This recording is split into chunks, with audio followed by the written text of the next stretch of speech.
Dear students, welcome you once again to my online class. দেখো আজ আমরা একটা গুরুত্বপূর্ণ ইংলিশ গ্রামারের ক্লাস নিয়ে চলে এসেছি এবং আজকে আমরা যে ক্লাসটি নেব সেটি হলো ট্রান্সফরমেশন অফ সেন্টেন্সেস, মানে বাক্য পরিবর্তন, ইংরেজি বাক্য পরিবর্তন। এবং আজকে আমরা যেটা করব অ্যাফার্মেটিভ টু নেগেটিভ, সদর্থক থেকে নঅর্থক বাক্য। দেখো সদর্থক থেকে নঅর্থক বাক্যে নিয়ে যেতে গেলে 10টা নিয়ম আছে, দেয়ার আর 10 রুলস। কিন্তু একসঙ্গে যদি আমি তোমাদের সেই রুলসগুলোকে আমরা আলোচনা করতে যাই তাহলে ভিডিওটা অনেক বড় হয়ে যাবে। সেই কারণেই আমি ভেঙে ভেঙে কয়েকটা ভিডিওতে করব।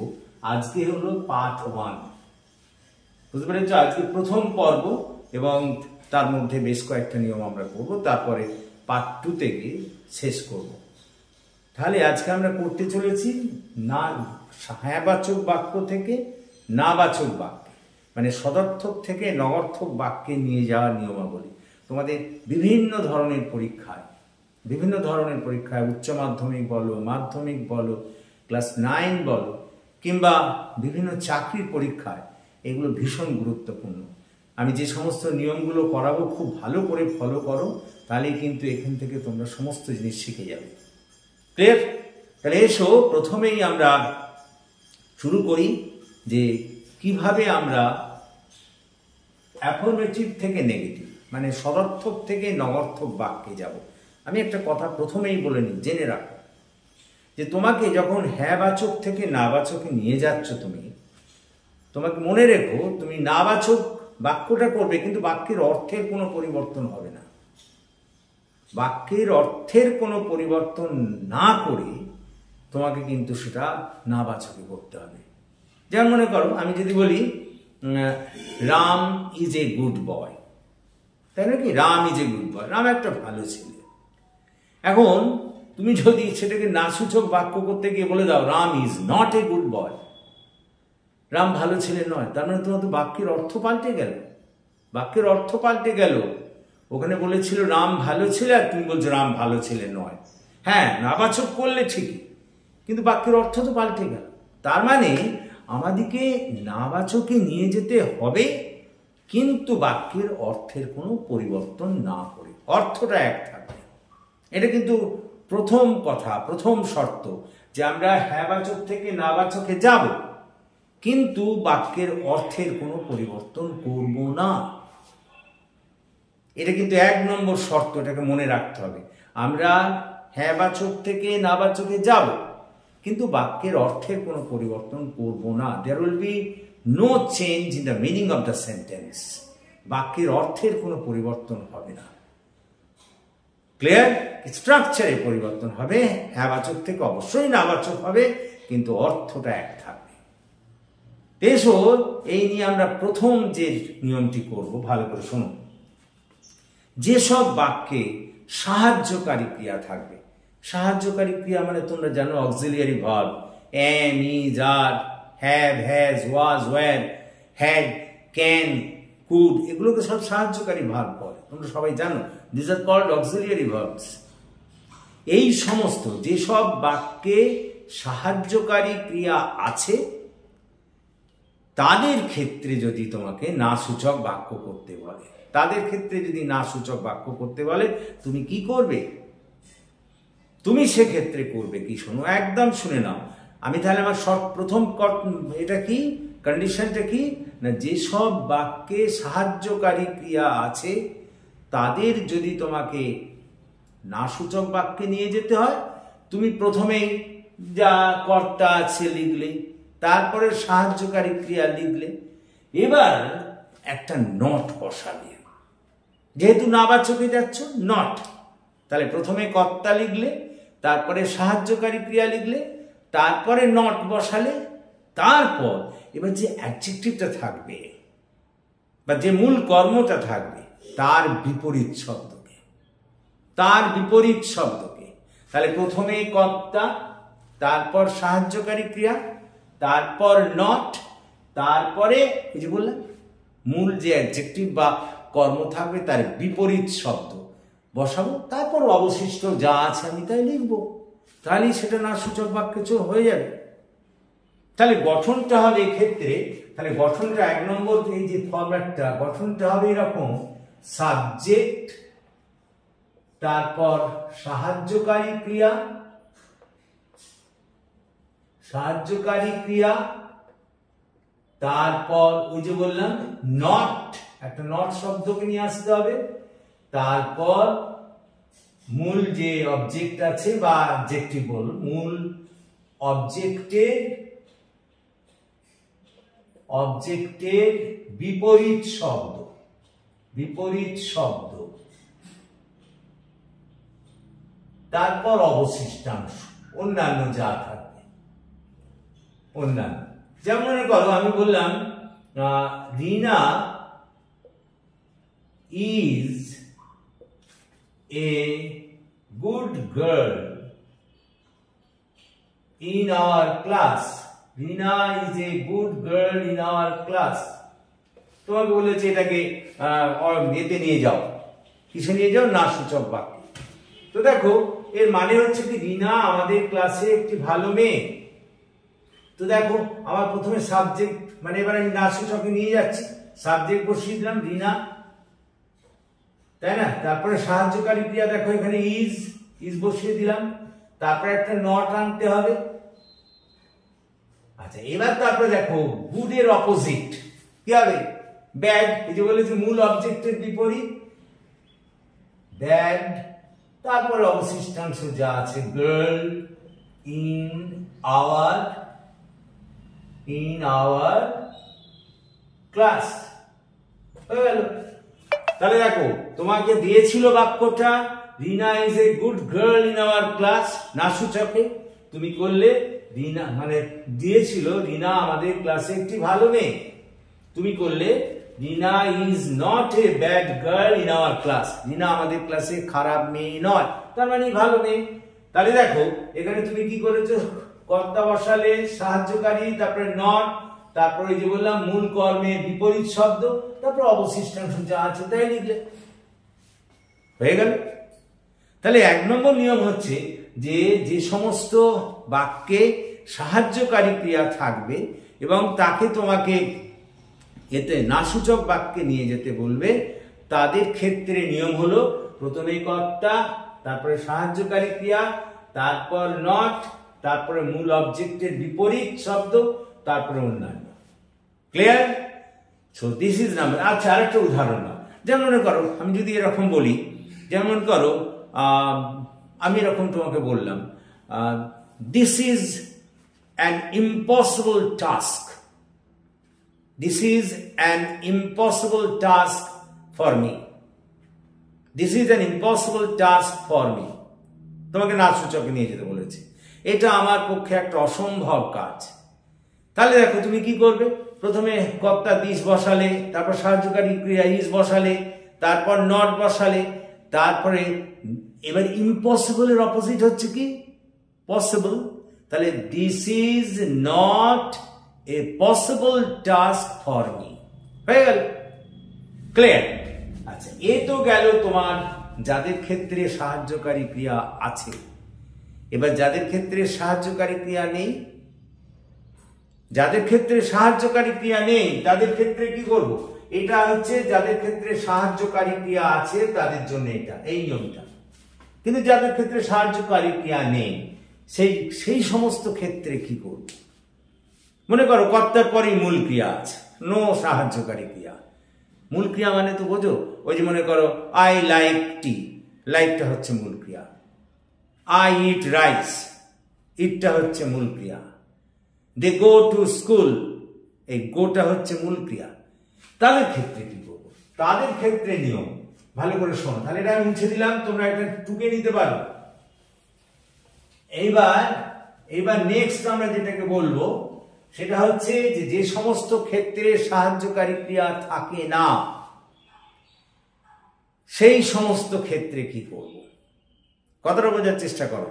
যেমন অনেক ক্ষেত্র আছে যেখানে সাহায্যকারী ক্রিয়া থাকে না, তেমন ক্ষেত্রে কি করব?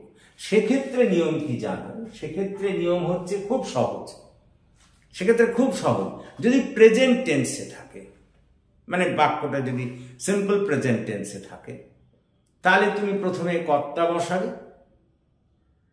তারপর ডু নট অথবা ডাজ নট, তারপরে ডু নট অথবা ডাজ নট। ডু নট আর অথবা ডাজ নট বলছি, কর্তাটা যদি সাধারণ কর্তা হয় তাহলে তারপরে ডু নট হবে, আর কর্তাটা যদি থার্ড পারসন সিঙ্গুলার নাম্বার হয় তাহলে তারপরে ডাজ নট হবে। তারপর যেটা মূল ক্রিয়া আছে তার বিপরীত শব্দকে বসাবে, তার বিপরীত শব্দ, মূল ক্রিয়ার বিপরীত শব্দকে, তারপর অন্যান্য যা আছে তাই বসাবে। আমি আবার বলি, আমি এবার এইটা যে প্রথমটা যে করেছিলাম যাদের সাহায্যকারী ক্রিয়া আছে, এবার বলছি যেসব বাক্যে সাহায্যকারী ক্রিয়া নেই, এটা তোমরা লিখে নিতে পারো এই নিয়মটা। এটা হচ্ছে যাদের সাহায্যকারী ক্রিয়া আছে, যাদের সাহায্যকারী ক্রিয়া আছে, যাদের সাহায্যকারী ক্রিয়া আছে তাদের ক্ষেত্রে এই নিয়মটা কিন্তু ক্লিয়ার। যাদের সাহায্যকারী ক্রিয়া আছে তাদের ক্ষেত্রে এই নিয়মটা হলো। এবার যাদের সাহায্যকারী ক্রিয়া নেই, যাদের সাহায্যকারী ক্রিয়া নেই,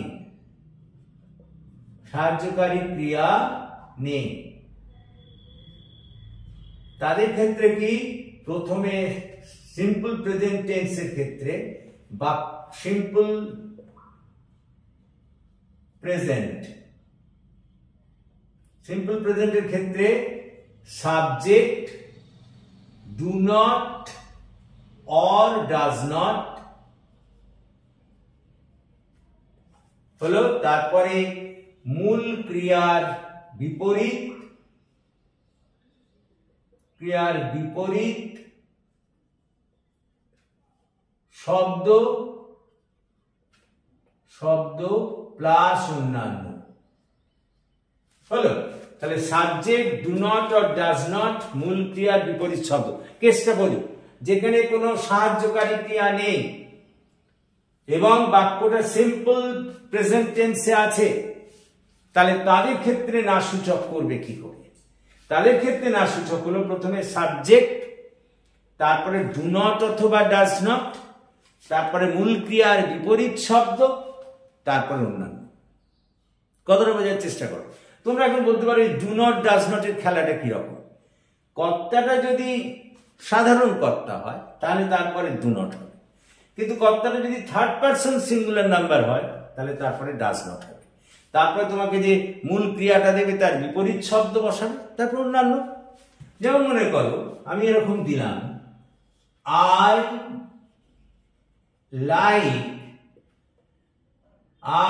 like tea in the morning. লক্ষ্য করো, I like tea in the morning, এখানে কোনো সাহায্যকারী ক্রিয়া নেই। প্রথমেই দেখো কি আছে, মূল ক্রিয়া। আচ্ছা, তাহলে এক্ষেত্রে আমি কি করব? দেখো সিম্পল প্রেজেন্ট টেন্সে আছে, আমি বলেছি এগুলো সিম্পল প্রেজেন্ট টেন্সের ক্ষেত্রে। তাহলে এক্ষেত্রে হচ্ছে যে প্রথমে কর্তার পর ডু নট লাগাবো, আই ডু নট, তাই নাকি? আমি বলেছি তো ডু নট অথবা ডাজ নট। আই তো আর থার্ড পারসন সিঙ্গুলার নাম্বার নয়, সেই জন্য আমি আই এর পর ডু নট লাগালাম। এবার লাইকের পরিবর্তন মানে বিপরীত শব্দ, মূল ক্রিয়ার বিপরীত। লাইকের বিপরীত আমরা জানি ডিসলাইক, ডিসলাইক। তারপরে যা অন্যান্য আছে বসিয়ে দাও, টি ইন দা মর্নিং। তাহলে দেখো আমি কি করলাম, আমি প্রথমে কর্তা বসিয়েছি, তারপরে ডু নট অথবা ডাজ নট, এখানে ডু নট হবে, ডু নট বসালাম। তারপরে মূল ক্রিয়ার বিপরীত, লাইকের বিপরীত হচ্ছে ডিসলাইক, তারপর যা অন্যান্য আছে। তাহলে I do not dislike tea in the morning.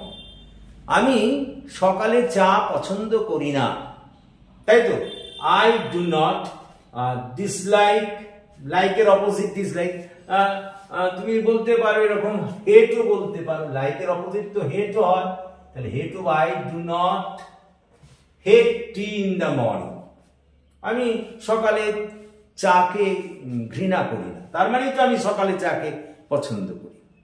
আর ডিসলাইকও লিখতে পারতে, আই ডু নট অপছন্দ করি না, অপছন্দ করি না মানে তো আমি পছন্দ করি, তাই নাকি? তাহলে এই যে সমস্ত ক্ষেত্রে দেখবো প্রেজেন্ট সিম্পল প্রেজেন্ট টেন্সে আছে এবং তোমাকে এতে নিয়ে যেতে বলেছে কিসে বলো, নাসূচকে, মূল ক্রিয়া শুধু আছে, সাহায্যকারী ক্রিয়া নেই, সেখানে প্রথমে কর্তা, তারপরে ডু নট অথবা ডাজ নট, তার মূল ক্রিয়ার বিপরীত শব্দ, তারপর অন্যান্য, এরকম হলো। আচ্ছা, এটা যদি থার্ড পারসন দিয়ে লেখো, যেমন মনে করো আমি যদি এরকম বলি, Ram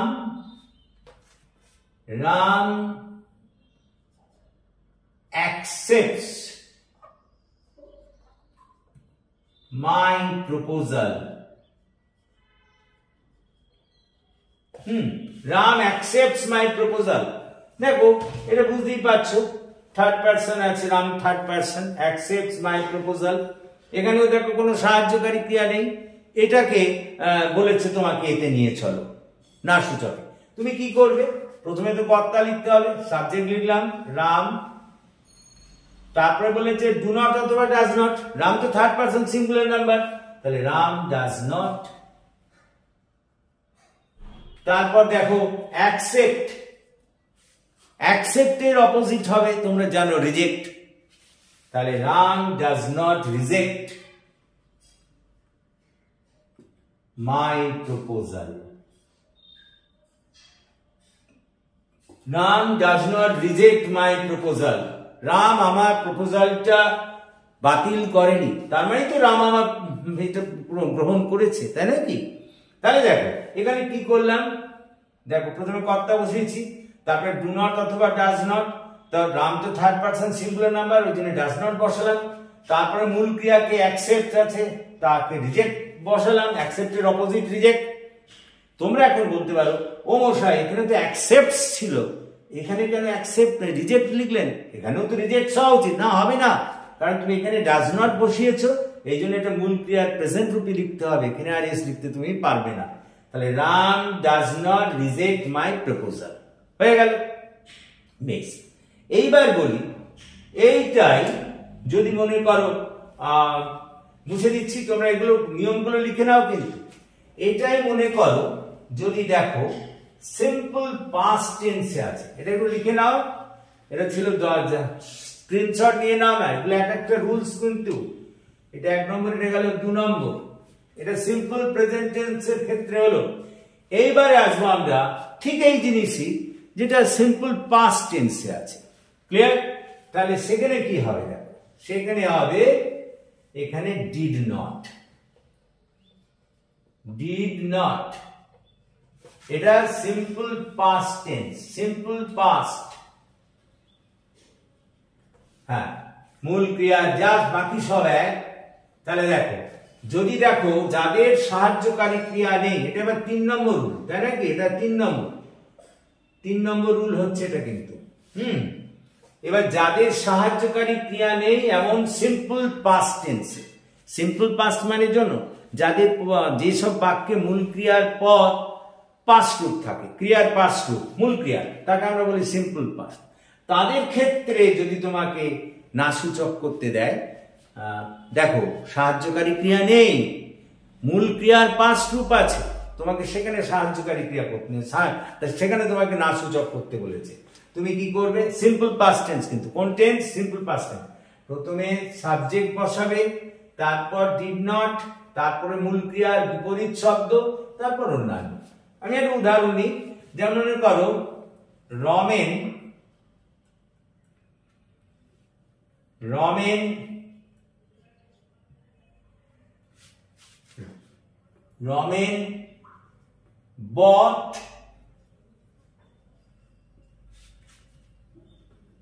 bought a new car, বললো এটাকে তুমি এ করো, না সূচক করো। দেখো এটা পাস্ট, সিম্পল পাস্ট টেন্স, দেখতে পাচ্ছ রমেনের পর মূল ক্রিয়ার পাস্ট রূপ আছে, তাহলে Ramen bought a new car। তুমি এক্ষেত্রে কি করবে? তাহলে বলো, আমরা সাবজেক্ট এখানে কি লিখলাম? রমেন,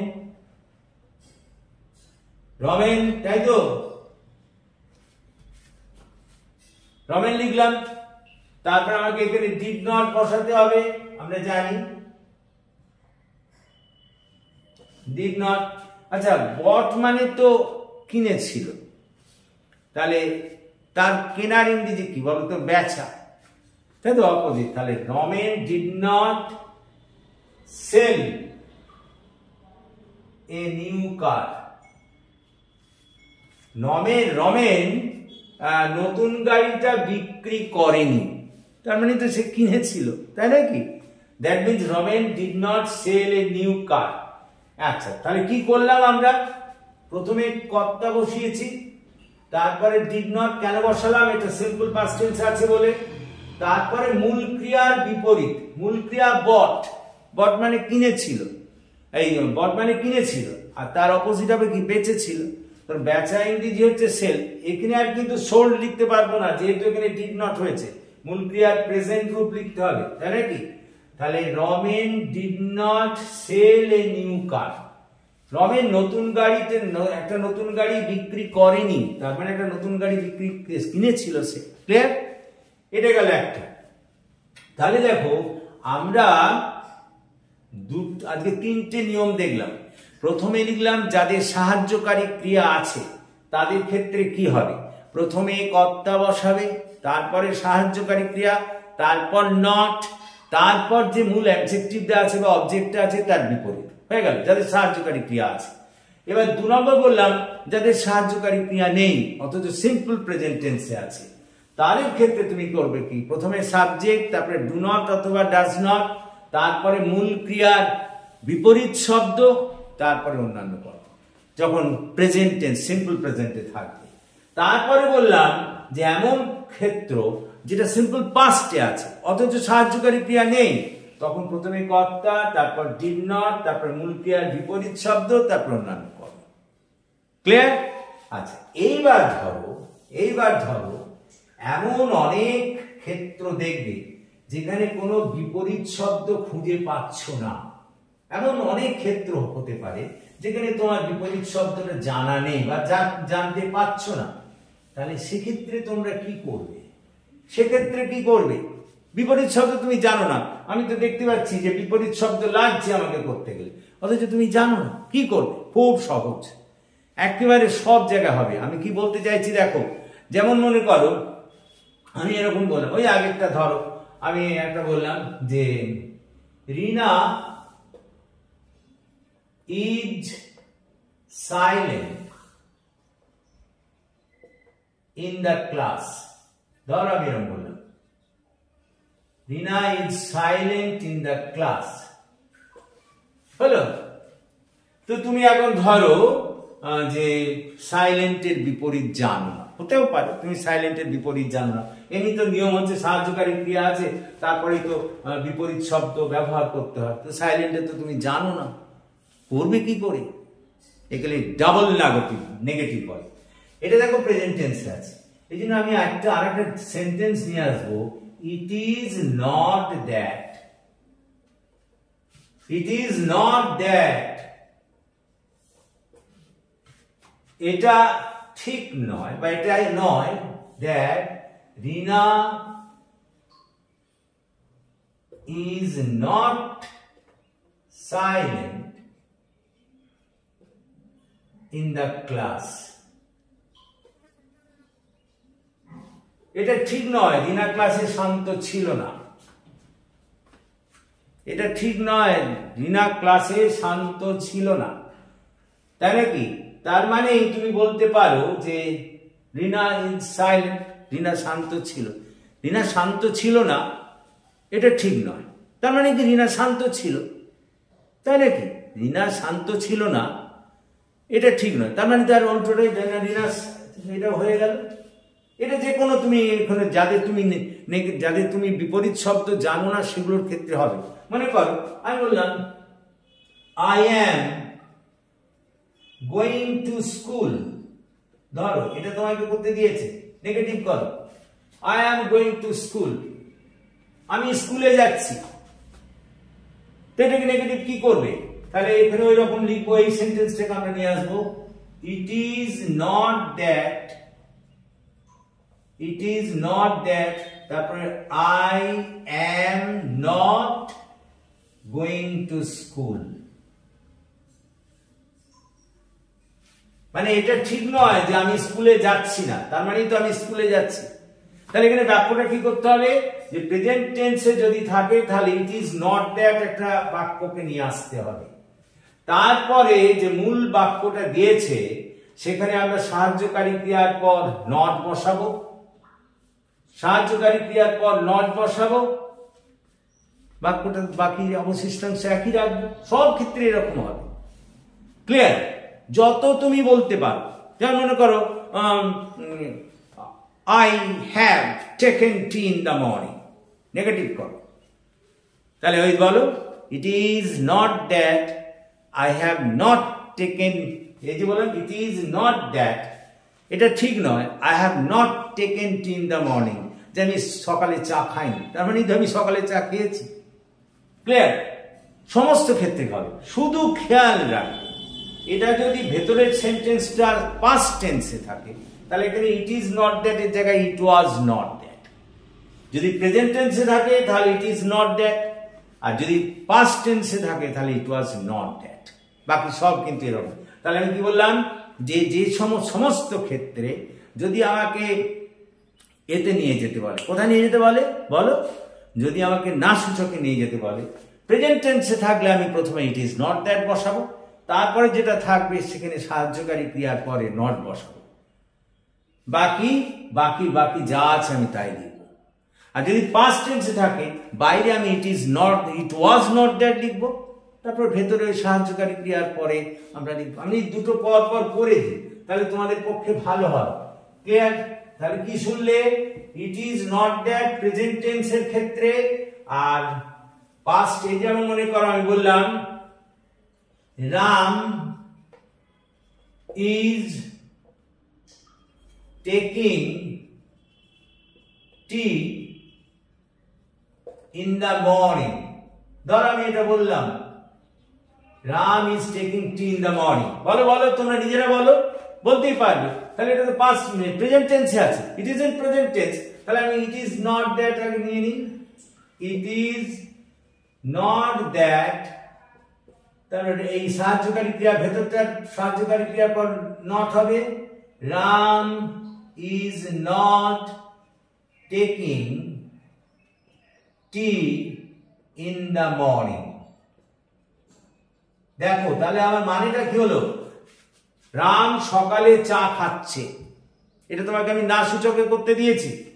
এবার তুমি করলে ইট ইজ নট দ্যাট, এটা ঠিক নয়, that Ram is not taking tea in the morning, Ram সকালে চা খাচ্ছে না, এটা ঠিক নয়, তার মানে তো রাম সকালে চা খাচ্ছে।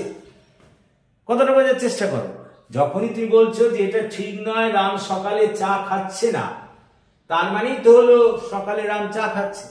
একটা আবার পাস্ট টেন্সে দিয়ে নাও, ধরো আমি বললাম রিনা ওয়াজ সিঙ্গিং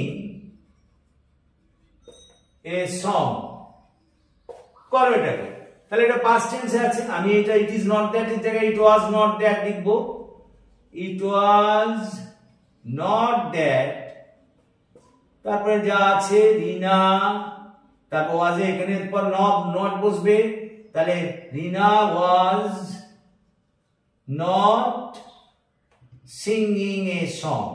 এগুলো কিন্তু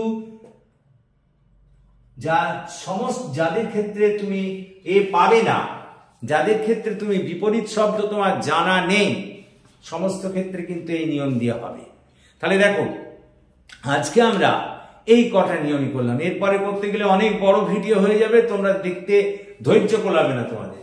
আমি আজকে প্রথম বললাম যে সমস্ত ক্ষেত্রে সাহায্যকারী ক্রিয়া আছে, খুব সহজ, প্রথম কর্তা, তারপরে সাহায্যকারী ক্রিয়া, তারপর নট, তারপরে মূল অবজেক্টের বিপরীত শব্দ বসিয়ে দিলেই কিন্তু হয়ে গেল।